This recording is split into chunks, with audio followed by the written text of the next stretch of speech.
सुफ़ा academy के बच्चों की हौसला अफजाई के लिए प्रोग्राम मुनक्किद किया गया, जिसमें वफाकी वजीर सरदार यूसुफ, समाजी कारकुन हाजी मसूद पारिक समेत सियासी व समाजी शख्सियात ने बड़ी तादाद में शिरकत की।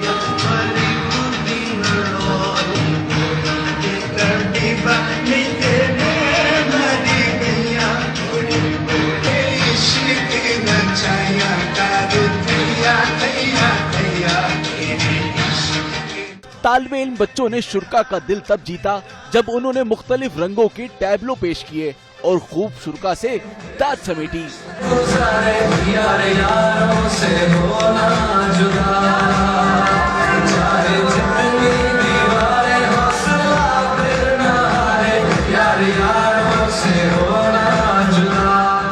वफाकी वजीर सरदार यूसुफ ने अपने खिताब में कहा कि वजीर आजम की कोशिशों और काविशों से कराची में अमन कायम हुआ।